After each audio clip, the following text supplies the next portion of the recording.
このクラスで一番強いのはどいつだ。 Halo teman-teman, selamat datang kembali. Pada kesempatan kali ini, saya akan membahas suatu film yang sangat epik pada zamannya. Ya, kalian pasti tahulah mengenai sosok pemuda tersesat ini. Menceritakan mengenai kisah suatu sekolah yang sama sekali tidak ada pelajaran. Tanpa berlama-lama, mari kita langsung saja ke ceritanya. Film dimulai dengan diperlihatkannya seorang siswa baru SMA Suzuran yang bernama Genji Takiya yang tengah memandangi sebuah grafiti bertuliskan Raja Suzuran Tamao Serizawa. Kemudian dengan menaiki sebuah tangga, ia pun mengganti tulisan tersebut menjadi namanya sendiri, yaitu Genji Takiya. SMA Suzuran sendiri merupakan sebuah sekolah di Jepang yang berisi anak berandalan. Bahkan karena sering sekali berbuat ulah, murid-murid dari sekolah ini sering dijuluki sebagai gagak yang sering diartikan sebagai pembawa sial. Berganti ke upacara penerimaan siswa baru SMA Suzuran yang berjalan sangat kacau. Para siswanya sangat brutal, bahkan kepala sekolah dan guru-guru sama sekali tidak bisa menghandle acara tersebut. Sampai pada akhirnya upacara yang seharusnya berjalan dengan hikmat malah berubah menjadi acara tawuran. Di tengah tawuran tersebut terhenti karena sekelompok Yakuza datang ke tempat itu untuk mencari seorang siswa yang bernama Tamao Serizawa karena Serizawa telah berani menghajar salah satu anggota mereka. Namun yang muncul di sana malah Takiya Genji. Dengan santainya Genji berjalan melewati mereka yang membuat para Yakuza ini marah sehingga pertarungan pun tidak dapat terelakkan. Selang beberapa waktu Serizawa pun datang dengan sebuah motor yang remnya blong. Di sana ia juga menyaksikan dengan mudahnya Genji menghajar para Yakuza itu yang cukup menarik perhatian Serizawa dalam pertemuan pertamanya ini. Kemudian datanglah sekelompok polisi yang menjemput Serizawa karena memang Serizawa ini sering sekali membuat masalah dengan para polisi. Hal ini juga mengindikasikan bahwa Serizawa adalah sosok yang sangat kuat di SMA Suzuran. Mereka pun saling menatap yang menjadi awal dari persaingan mereka berdua. Malam harinya, Genji datang ke sebuah bar dan dia bertemu dengan seorang penyanyi di bar tersebut. Ialah seorang gadis cantik bernama Luka. Namun ketika Luka berusaha mendekatinya, Genji terlihat sangat cuek. Setelah itu Genji pulang ke rumahnya dan ternyata dia adalah anak dari seorang bos Yakuza. Genji ingin membuktikan kalau dia ini lebih hebat dari ayahnya, sehingga suatu saat ia bisa menjadi penerus ayahnya untuk menjalankan bisnis Yakuza. Tetapi sebelum itu Genji bertekad ingin menjadi raja di Suzuran demi membuktikan kelayakannya.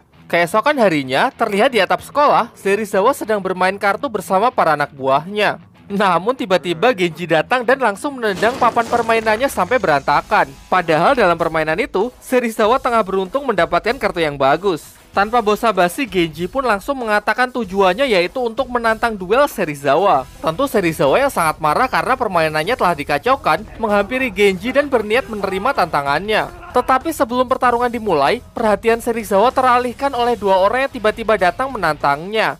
Karena momen itulah, Tokyo menyuruh Genji untuk menunda tantangannya. Ia menyuruh Genji untuk mengalahkan siswa kelas 2B bernama Rindaman terlebih dahulu sebelum berduel menantang Serizawa. Karena di sini Serizawa ingin meladeni Mikami bersaudara terlebih dahulu. Setelah Genji pergi dengan mudahnya, Serizawa mengalahkan mereka berdua.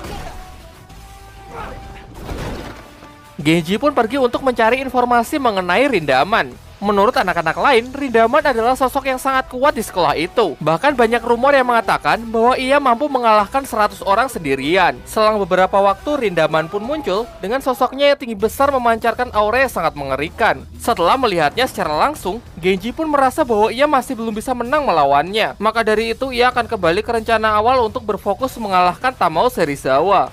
Lalu Genji yang tengah berdiri sendirian kemudian didatangi oleh Bang Ken. Ia adalah salah satu anggota Yakuza yang kesal terhadap Genji karena Genji telah memukul rekan-rekannya sebelumnya. Namun hanya dengan sekali pukulan dari Genji ia pun langsung tumbang.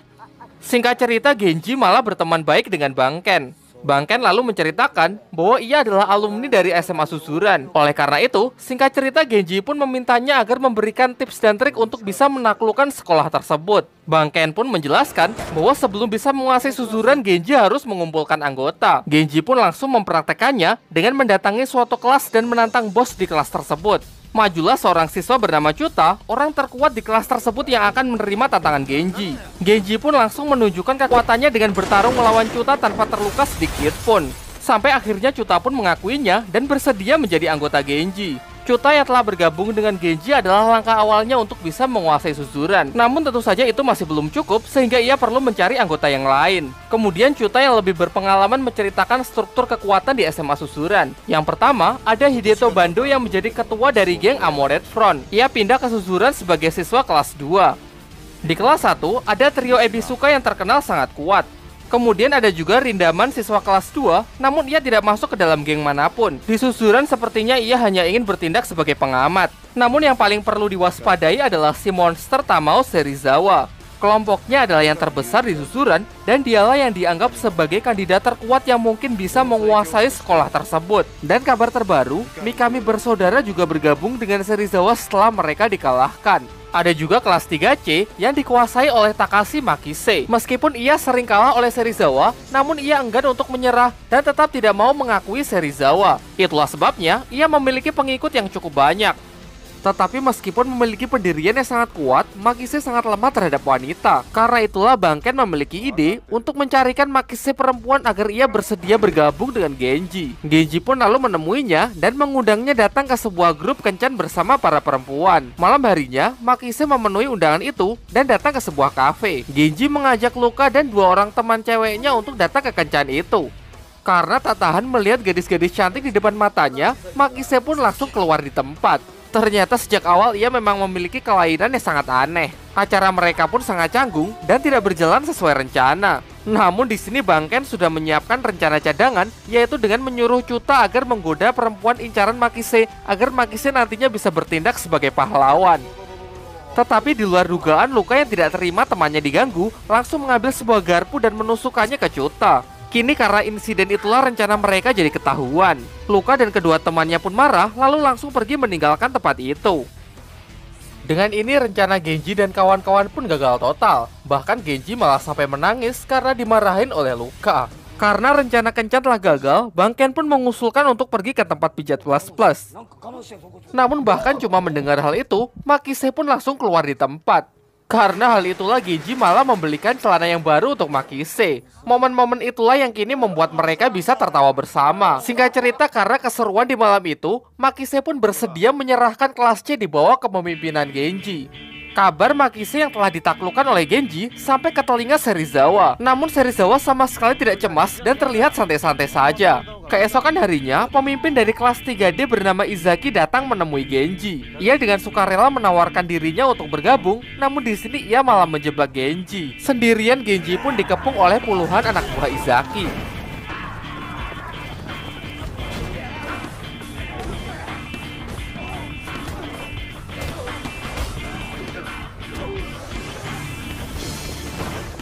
Meskipun ia telah dikeroyok hingga babak belur, namun Genji sama sekali tidak menyerah. Ia jatuh berkali-kali dan masih berusaha untuk bangkit.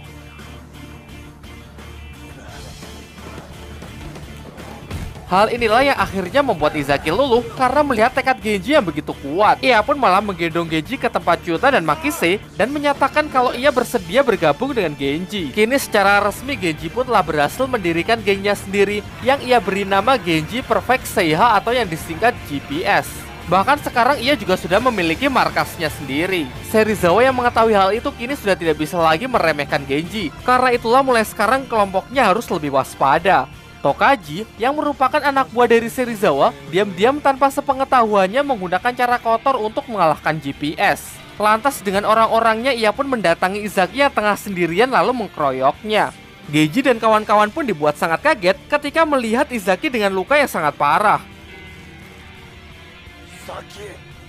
Setelah mengetahui bahwa kelompok Serizawa lah yang melakukan semua ini, Genji pun berniat untuk balas dendam. Tetapi Izaki dan teman-teman lain melarangnya karena mereka merasa masih belum cukup anggota untuk bisa melawan geng Serizawa. Jika sekarang Genji tetap nekat berperang dan sampai kalah, maka GPS akan langsung tamat. Sehingga mau tidak mau, mereka harus menambah anggota terlebih dahulu sebelum bisa berperang melawan Serizawa. Malam harinya Genji bersama Makise minum di sebuah kafe. Secara kebetulan, Serizawa dan Tokyo juga datang ke kafe tersebut. Jelas emosi Genji pun tersulut dan langsung menantang Serizawa untuk berduel di luar karena ia telah menghajar Izaki sebelumnya. Di sini Serizawa dibuat bingung oleh perkataan Genji karena ia memang tidak mengetahui apa-apa. Namun di tengah ketegangan mereka, penyakit Tokyo pun kambuh yang membuatnya jatuh pingsan. Dari sini akhirnya pun diketahui bahwa ternyata Tokyo mengidam suatu penyakit otak dan harus segera dioperasi. Akan tetapi peluang keberhasilan operasi tersebut tidak lebih dari 30%. Meskipun selama ini Tokyo selalu menyembunyikan penyakitnya dari Serizawa, namun sebenarnya Serizawa sudah mengetahui penyakit dari sahabat dekatnya tersebut. Di sisi lain, Genji merasa sangat kesal karena ia tidak bisa meluapkan emosinya kepada siapapun. Mengingat untuk melawan Serizawa GPS kekurangan anggota, ia pun masuk ke kelas-kelas dan menghajar semua orang secara membabi buta supaya bisa merekrutnya.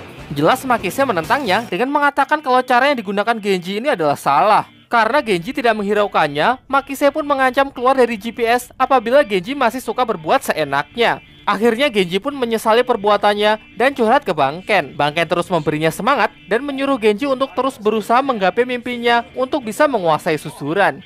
Di sini akhirnya Genji pun mengatakan tujuan sebenarnya ia menguasai susuran, yaitu untuk membuktikan kepada ayahnya. Di sini Banken sangat kaget karena ia baru tahu kalau Genji ternyata adalah anak dari bos Yakuza klan Ryusekai, di mana ayah Genji adalah musuh dari bos Yakuzanya.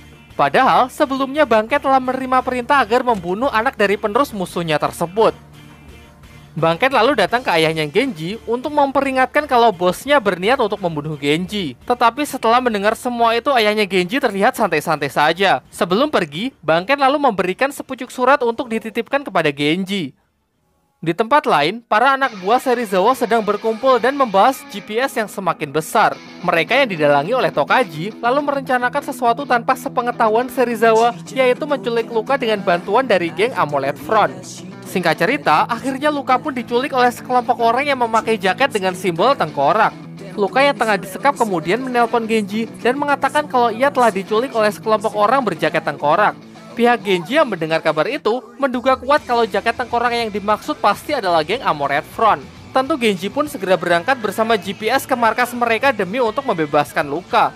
Perkelahian pun terjadi di antara keduanya. Setelah banyak anggota Amulet Front yang dihajar habis-habisan oleh GPS, Genji baru menyadari kalau di jaket mereka sudah tidak ada lagi simbol tengkorak. Dari sini pun akhirnya dapat disimpulkan bahwa ternyata pihak Genji salah sasaran dan dia hanya diadu domba. Sudah jelas kalau ini adalah permainan dari kelompok Serizawa, karena kalau mereka sampai bentrok, pihak Serizawa lah yang paling diuntungkan. Tentu di sini Hideto Bando selaku ketua dari Amulet Front tidak akan membiarkan GPS pergi begitu saja setelah anggotanya dihajar habis-habisan tanpa alasan yang jelas. Agar mereka impas, Bando pun menginginkan telinga Makise. Meskipun Makise sama sekali tidak keberatan, Genji pun melarangnya dan ia bersedia untuk menggantikannya. Tetapi ketika tanpa ragu Genji hendak memotong telinganya sendiri, Bando pun segera menghentikannya karena ini ternyata hanyalah sebuah tes yang ia berikan. Setelah itu ia menjelaskan bahwa sebelumnya memang Tokaji dari pihak Serizawa menyuruhnya untuk menculik Luka. Tetapi dengan tegas ia telah menolaknya karena ia tidak menyukai cara kotor yang mereka lakukan. Di waktu yang bersamaan, Tokaji bersama anggota lainnya tengah menunggu hasil pertempuran antara GPS melawan Amulet Front. Selang beberapa waktu, Serizawa yang tidak mengetahui apa-apa pun datang, yang hanya ingin menginformasikan kalau Tokyo besok pagi akan menjalani operasinya. Di waktu yang bersamaan, Genji bersama GPS pun akhirnya datang untuk membebaskan Luka. Serizawa yang kini mengetahui rencana busuk Tokaji pun sangat marah. Ia mengatakan lebih suka kalau kepalanya hancur daripada menang dengan cara seperti ini. Namun itu semua percuma saja, karena sekarang emosi dari GPS sudah tidak dapat dibendung lagi. Tanpa ragu mereka menyatakan perang kepada geng Serizawa besok pada subuh di depan sekolah susuran.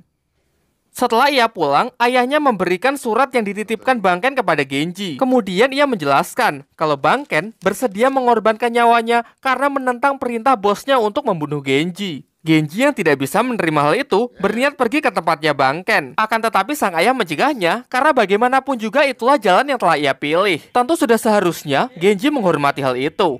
Di waktu yang bersamaan, Banken datang ke tempat bosnya, lalu mengembalikan pistol yang dulu diberikan kepadanya untuk membunuh Genji. Sudah jelas hukuman bagi anggota Yakuza yang menentang perintah adalah eksekusi mati. Kemudian dibawalah Banken ke sebuah danau, tempat ia akan menjalani eksekusinya. Sang bos memberikan jas yang ia kenakan sebagai bentuk penghormatan terakhir. Meskipun di sepanjang film ia selalu digambarkan sebagai pria bodoh yang sangat pengecut, ternyata Banken memiliki keteguhan hati yang sangat kuat.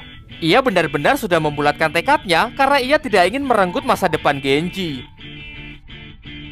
Singkat cerita, Genji pun sudah siap dengan pasukannya. Begitu juga dengan Serizawa yang siap menunggu kedatangan GPS. Sebagai pimpinan, ia juga memberikan semangat kembali kepada Tokaji yang sepertinya telah menyesali perbuatannya. Ia mengajaknya untuk bertarung bersama demi membuat bangga Tokyo yang tengah berjuang dengan operasinya.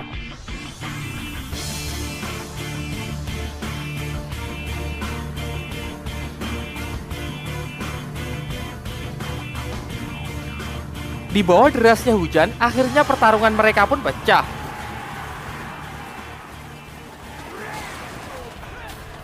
Di pertengahan, pihak Serizawa lah yang terlihat menguasai jalannya pertarungan.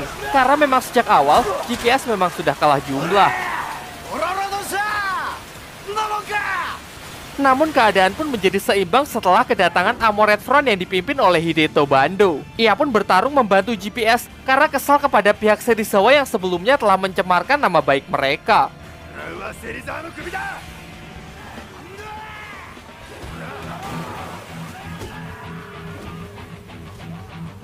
Singkat cerita, perang pun mencapai puncaknya yang hanya menyisakan Genji melawan Serizawa.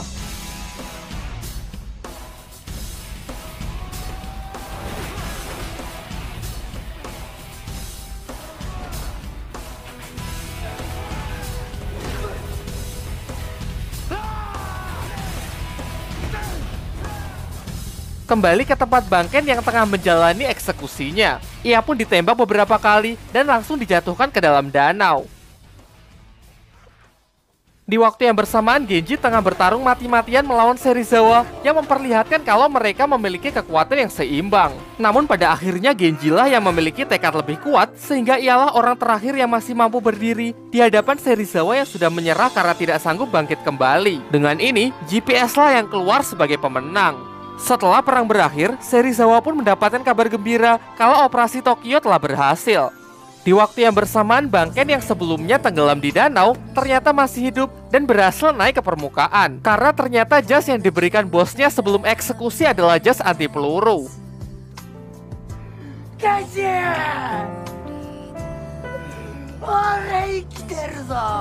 Di akhir film kita diperlihatkan Serizawa yang telah sembuh dan Tokyo yang sudah keluar dari rumah sakit. Sedangkan Genji yang kini telah menjadi pimpinan tertinggi di susuran belum merasa puas kalau belum menang bertarung melawan Rindaman. Namun sayangnya mereka berada di level yang berbeda dan tamat.